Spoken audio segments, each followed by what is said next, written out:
Halo semuanya, assalamualaikum warahmatullahi wabarakatuh. Kembali lagi bersama Neo Japan di sini. Tumben hari ini aku rapi ya, padahal aku belum mandi. Oke. Di video kali ini aku akan bercerita tentang pekerjaanku selama di perusahaan ini. Mungkin sekitar 3 bulanan aku bekerja di perusahaan yang baru ini. So, gimana perkembangannya? Cara kerja atau model kerja atau semua akan aku ceritakan di video ini. Kita seperti Q&A ya, biar kalian atau teman-teman banyak yang selalu bertanya, penasaran, New Japan kerja apa sih di Jepang, pabriknya si Taku itu ngapain sih, boleh masuk sini nggak, apalah, banyak sekali pertanyaan yang seperti itu. Dan sekarang aku mau ceritakan kepada kalian semua ya, biar tahu tentang perusahaanku ini, oke? Jadi kerja di perusahaannya si Takuma ini, perusahaanku yang ini, mulai kerjanya itu jam 8 pagi sampai jam 4:45. Jadi 15 menit itu untuk soji atau bersih-bersih ya. Aku berangkat dari rumah tuh jam 7.40. Jam 7.40, kadang jam 7.45 ya. Kalau telat banget jam 7.45. Cuman kan rumah dari perusahaan tuh cuma 5 menit doang. Kalau pagi berangkat jam 7.40, sepeda santai-santai sampai perusahaan jam 7.45 atau enggak jam 7.50 lah ya kalau santai. Terus kita mulai kerja itu jam 8 pagi ya. Sebelum mulai kerja itu kita ada curi, itu ada kayak pengumuman setiap hari, kayak apel senam gitulah, rajin senam di perusahaan ini ya setiap pagi biar enggak pada ngantuk. Terus istirahat siangnya itu sampai jam 12. Kita kerja sampai jam 12. Istirahat siangnya itu sekitar 55 menit ya. Beda dengan perusahaanku yang sebelumnya. Waktu Kensuse itu istirahat siangnya itu 45 menit. Dan waktu yang di Fukuoka pun sekitar 45 menit. Kenapa begitu? Karena di dalam 8 jam tuh kita itu ada istilah QK, istirahat sebentar tuh. Kalau di perusahaan yang sekarang nih, istirahatnya itu cuma 5 menit. QK jam 10, istirahat sejenak. Mungkin teman-teman yang ngerokok atau apalah itu cuma 5 menit. Di perusahaan yang lama di Nihara itu aku QK jam 10 itu 15 menit. 19 menit pas 10 menit ya kira-kira, lupa. Jadi karena di sini QK-nya pendek, diambil ke istirahat siang jadi 55 menit. Agak lama, agak panjang istirahat siangnya di sini. Dan kita mulai kerja jam 1.55 sampai jam 3, QK lagi 5 menit. Kerja lagi sampai jam 4.45, QK lagi 5 menit. Nah, di sana itu ada yang mau lembur, mau langsung kerja lembur terus atau langsung pulang, ada juga ya. Cuman karena perusahaan ini sibuk banget, asli perusahaan ini bener-bener sibuk ya. Aku pun sampai heran, di masa pandemi corona seperti ini banyak perusahaan yang anjlok, perusahaan yang bubar, yang karyawan di PHK lah semua ya, penurunan produksi. Tapi ini walaupun corona masih aja nggak berubah, tetap sibuk. Malahan ada seniorku yang udah pro itu kerjanya sampai jam 10 malam, jam 11 malam, jam 8 paling cepat. Jadi kita itu mau pulang jam 5 tuh malu ya. Aku mau pulang jam 5, wah nggak enak lihat orang kerja kan. Jadi kita pulangnya jam 7. Aku tuh setiap hari tuh pulang jam 7 ya, 7 malam aku pulang coba. Karena sering pulang jam 7 malam jadi terbiasa. Kayak seperti aku pikir rumah juga dekat kan, nggak apa-apa lah jam 7. Istirahat siangnya itu aku tuh sering makan di perusahaan dulu, bawa obento sendiri makan. Tapi aku pikir-pikir karena rumahku dekat dan di sini kita pulang bisa sholat kan siang, begitu bel aku pulang ke rumah istirahat siangan, di sini makan, bisa goreng telur, mau makan apa aja, mau selonjoran, tidur guling-guling kalau udah pulangan. Perusahaanku ini aku bingung, ini aku bikin barang tuh banyak sekali ya, beda dengan perusahaan yang lama. Kalau perusahaan yang lama ini hanya membuat barang yang beberapa jenis yang hampir mungkin 2 minggu kerja kita bisa hafal nama barang, bisa ingat sistem apa model barang yang kita bikin ya. Tapi yang ini, 1 hari aku dari pertama masuk sampai sekarang itu 1 hari itu puluhan model barang yang aku kerjakan. Maksudnya setiap hari itu pasti ada aja barang baru yang aku kerjakan, barang yang belum pernah aku lihat. Jadi aku tuh setiap hari belajar. Hari ini kerja ini baru. Besok baru lagi. Besok lagi barang beda-beda. Semua barang yang aku kerjakan tuh semua beda ya. Sehingga kita harus benar-benar membutuhkan konsentrasi dalam kerja di perusahaan ini. Tidak seperti yang di perusahaan lama, paling hafal, kerjakan 2 kali 3 kali udah hafal santai. Kalau ini ndak, setiap hari aku selalu besok apa ya, kerja apa ya lagi ya. Padahal memang aku tuh tugasnya ngemagi. Magi itu ngebengkokin barang, tapi barang yang aku bengkokin tuh nggak satu ya. Barangnya kecil-kecil kayak ini, kecil-kecil, ada yang sampai yang ukuran besar ya. Mungkin karena aku kecil ya, atau badanku nggak terlalu besar ya, kurus. Seniorku nyuruh aku kerja di khusus tempat magi yang mesinku yang baru ya. Jadi mesin itu baru untuk ngemagi atau bengkokin barang yang kecil-kecil. So aku enjoy sekali kerja di sana. Untuk ngafalin barang tuh bener-bener sampai malas nulis ya. Kalau mau nulis nggak bisa ya karena saking banyaknya. Masuk pagi kerja hari ini kerja ini, barang baru. Jumeng itu kayak apa namanya itu, denah apa namanya. Pokoknya setiap hari barangnya beda-beda. Mending satu hari satu barang kita kerjain baru. Ini satu hari puluhan barangnya beda semua. Itu mau dikerjain setiap hari belajar barang baru, setiap hari belajar barang baru. Nggak cukup 1 bulan, aku pun yang sudah 3 bulan masih belum hafal nama barang-barang yang aku kerja karena berubah-ubah terus di sana. Barang yang aku bikin itu seperti apa ya, onderdil atau spare part mesin. Karena perusahaan ini bekerja sama dengan perusahaan pembuat mesin seperti Amada, Muratek, seperti itu.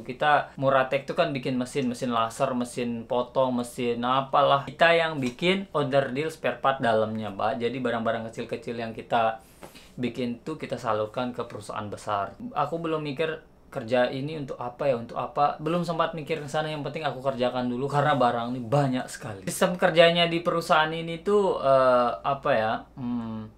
bagus, menurutku bagus sekali. Karena aku nggak tahu ya perusahaan yang di Indonesia atau apa, karena aku nggak pernah masuk perusahaan di Indonesia. Beda dengan perusahaanku yang lama lagi. Kita itu diberikan sebuah kayak handphone modelnya. Misal kamu diberikan kertas, Dian hari ini kerja ini, ya Jumeng lah istilahnya dikerjakan. Kalau aku udah selesai kerja ini, di sini Dena gambar skema yang barang yang mau dikerjakan seperti ini, bikin seperti ini udah jadi. Di belakangnya ada barcode. Nanti habis kerja kita harus scan barang tuh, atau skema kertas tuh kita scan di belakang tuh. Jadi maksudnya itu kalau kita udah scan, aku ada namaku ada tertulis di sana. Kalau aku tulis namaku atau nomor yang aku masukin, namaku muncul dan aku scan barang yang aku kerjakan. Nanti pekerjaan yang sudah selesai itu dikirim langsung ke kantor yang di lantai 2. Jadi dataku langsung masuk sana. Oh, bahwa dia yang mengerjakan A. Jumlah barang yang dikerjakan 30. Hari ini, tanggal ini semua tertulis yang mengerjakan Dian. Kenapa begitu? Semua orang punya. Semua orang diberikan handphone atau itu ya, alat scan tuh. Jadi orang yang di lantai 2 kantor sana nggak perlu turun nanya, barang ini udah selesai atau apa nih. Jadi otomatis langsung di sana tertulis. Di sana bisa langsung melaporkan ke tempat penyalurannya ya, pusatnya ya. Langsung, oh ini udah jadi barangnya, ini udah jadi. Tinggal kirim data yang udah aku scan tuh langsung ke sana. Dan juga bila barang-barangnya itu cacat atau salah bikin atau kesalahan atau apalah, pokoknya bikin barang yang produk gagal misal itu, dia nggak perlu, atau bos atau siapa atasan nggak perlu, ini siapa yang bikin ini, siapa yang telah melakukan ini, yang bikin barang furiohing atau yang bikin barang cacat ini siapa. Dia nggak perlu bertanya seperti itu. Kenapa? Karena kita udah ketahuan. Misal barang yang udah aku scan tuh, oh ini cacat, ini tinggal dia buka data, oh hari ini, oh si Dian ini yang cacat ini ya. Langsung dia datang ke tempatku, kemarin ini barangmu cacat, kamu salah magi, ini kebalik caramu ini. Aku kaget, ribuan barang yang ketahuan. Iya maaf, saya akan berhati-hati, lain kali konsentrasi ya. Oh iya, aku bilang langsung iya. Aku kasih tahu ya, aku selama kerja di sini tuh, saking banyaknya model barang yang dikerjain tuh, aku tuh sering salah. Wajar ya, wajar sampai rasa percaya diri, rasa malu tuh, hari ini gagal, langsung down ya. Aku tuh orangnya kalau udah salah dalam mengerjakan terus kena tegur, down gue langsung aduh galau, salah mage gitu. Hati-hati ya, mereka nggak pernah marahin aku sekalipun dia nggak pernah, atasanku atau semua nggak pernah marahin aku, cuman ngasih tahu baik-baik gitu ya. Walaupun sudah lama atau 3 bulan, dia nggak pernah sampai marah begitu. Cuman karena saking baiknya negurnya itu, jadi aku ngerasa nggak enak, aduh salah galau ini. Iya, besok aku akan hati-hati.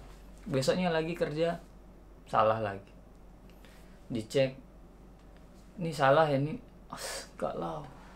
Aduh, gimana ini? Konsentrasi ya, dia bilang. Oh iya, barangnya banyak banget sekali. Banyak banget.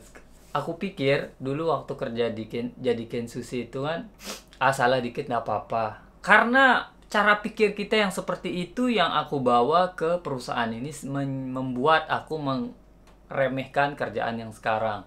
Salah dikit nggak apa-apa. Ternyata salah sedikit itu di sini itu nggak boleh sama sekali. Di perusahaan yang di sini, salah sedikit tuh nggak boleh. Lebih berapa mili tuh nggak boleh. Agak nggak keluar siku-sikunya nggak boleh. Aku sampai kaget ya. Padahal perusahaan yang lama tuh nggak terlalu siku-siku atau nggak lebih berapa mili boleh. Kenapa di sini bener-bener teliti banget ya. Aku sampai aduh. Jadi aku merubah pola pikirku sedikit demi sedikit. Aku akan gunakan cara pikir yang baru, sistem kerja yang baru yang di sini aku terapkan biar tidak mengingat atau mengulang masa lalu. Bener-bener perusahaan ini teliti. Kalau tidak teliti, orang yang masuk di perusahaan ini orang-orang yang bener-bener dipilih ya. Ada beberapa orang yang baru sebulan kerja nggak bisa, besok nggak lanjut. Banyak yang seperti itu. Jadi yang kira-kira potensinya masih bagus, masih bisa dipertahankan, diajar, akan dipertahankan di perusahaan. Ya, seperti lu lihat, aku sama Takuma, teman-teman semuanya baik-baik. Dan yang kerja di sini pun masih muda-muda ya, masih yang tua-tuanya sedikit ya, semuanya anak muda. Dan kita friendly, suka bercanda, fun. Nggak ada itu istilah bully-bully, ijime, main-main apa, itu nggak ada di perusahaan ini. Mereka baik-baik semua ya. Dibilang betah kerja, aku betah kerja. Kerjanya gampang men, tapi harus konsentrasi tinggi ya. Kalau kerja kita itu, aku tuh nggak bikin barang cacat atau kerjaku bagus, bisa menyelesaikan barang ini tanpa gagal, rasanya puas banget ya. Betah kalau nggak salah kalau kerja. Kalau salah, galau, pengen pulang. Jadi perusahaan ini merekrut Kensusi, tenaga magang, yang insya Allah mungkin tahun depan, bos bilang tahun depan bulan 1 sekitar tanggal berapa itu, 10 anak baru masuk ke sini. Tapi itu orang Vietnam, 2 orang yang datang ke sini. Aku lihat, ternyata ngambil dari Vietnam. Karena mereka atau perusahaan ini, bosku ini tidak tahu sama sekali tentang anak magang yang ada di Indonesia ya. Tapi setelah aku masuk sini, aku ceritakan semua, di Indonesia pun banyak anak magang, dan aku pun mantan pemagang di Jepang selama 3 tahun. Dan dia baru, telat ya. Ternyata ada juga ya yang orang Indonesia yang magang di Jepang. Banyak sekali yang magang di Jepang. Ratusan, ribuan malahan di sini ya. Kalau begitu, aku kan tidak mungkin masuk langsung ngambil alih kan. Karena perusahaan ini masih bekerja sama dengan penyalur yang ada di Vietnam. Aku nggak mungkin ngerusak hubungan Vietnam sama perusahaan ini ya. Jadi aku cuman lihat-lihat saja dulu gimana perkembangan.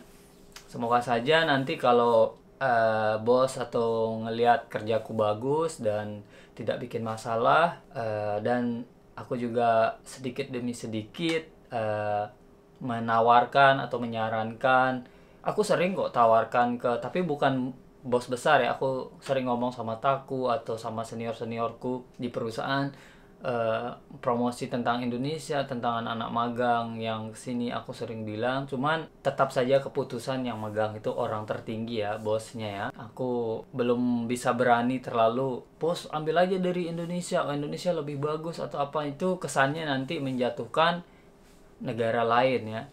Kita lihat saja ke depan gimana nanti prosesnya. Semoga saja kita ngomongnya dari bawah dulu. Siapa tahu apa yang gue inginkan ini didengar sama petingginya di sini, sehingga mungkin nanti bisa ngambil lagi tenaga magang. Masih gimana ya, boleh tapi kan syaratnya harus belajar bahasa Jepang. Intinya harus bisa bahasa Jepang, dan harus mengikuti beberapa tes untuk masuk ke Jepang dulu ya. Kalau udah masuk Jepang, ke perusahaan ini pun gampang banget ya. So, jadi itu saja guys, informasi tentang perusahaanku ini. Semoga kedepannya kita dibukakan jalan Indonesia untuk masuk ke sini. Oke? Oke, semoga bermanfaat info ini. Oke guys, thanks for watching. Hope you enjoy. Salam Neo Japan. Assalamualaikum warahmatullahi wabarakatuh.